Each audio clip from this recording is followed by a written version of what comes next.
And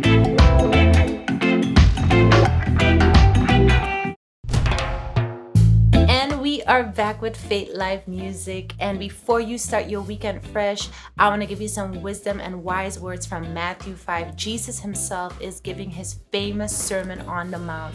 Now, in that chapter, he's really giving some examples of how to conduct our lives and how to be now that we are following him. Now, we're going to focus particularly on the parts on being salt and light. Now, that teaching was relevant back in the day, and it is still relevant for us today. So let us read Matthew 5, verses 13 to 16. It says, "You are the salt of the earth, but if salt has lost its taste, how shall its saltiness be restored? It is no longer good for anything except to be thrown out and trampled under people's feet." Ouch. "You are the light of the world. A city set on a hill cannot be hidden, nor do people light a lamp and put it under a basket, but on a stand, and it gives light to all in the house. In the same way, let your light shine before others, so that they may see your good works and give glory to your Father who is in heaven." Now, what I love about that part, Jesus is not saying, become salt, become light. No, he's saying, you are the salt. You are the light. Now that you have faith in him, you have become these two things. These qualities are in you because of the Holy Spirit. Now, when I think about salt, right?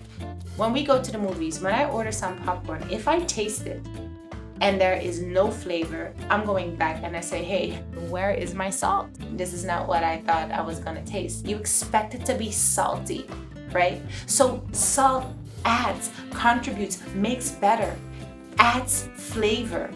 Now, back in the day, salt was also used to preserve meat and to slow down decay. And then light. Light illuminates the dark places, right? Light comes into the darkness. Now, also a light, you don't put it under your feet. You put it high so that it can be seen and be used by everybody. Now, even Jesus himself said a couple times that he was the light of the world. Look at John 8, verse 12. It says, "Again, Jesus spoke to them, saying, I am the light of the world.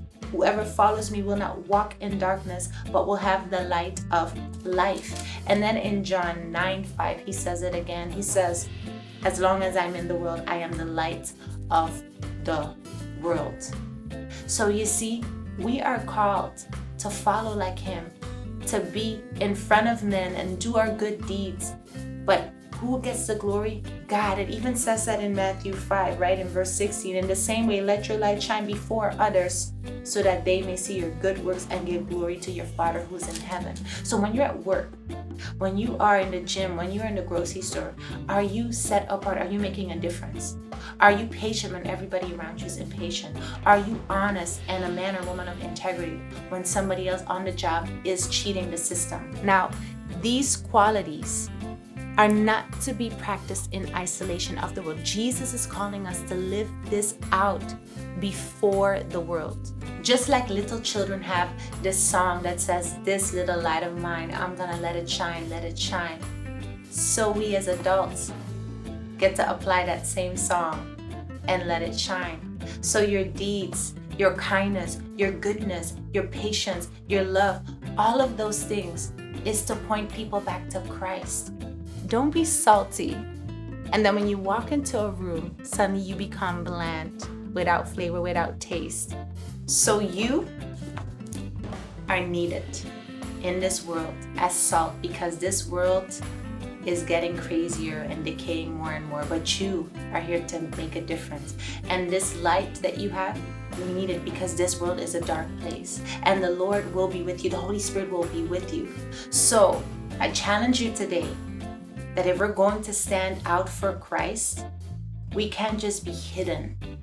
We got to be out there for him. Because if we look just like the world, there's nothing special about us. Nothing. But we are here to stand out for Christ. And so this weekend, as you go into it, ask yourself, how can I be the salt? How can I be the light? Show me Jesus, and he will. Thank you for tuning in. See you at the next episode.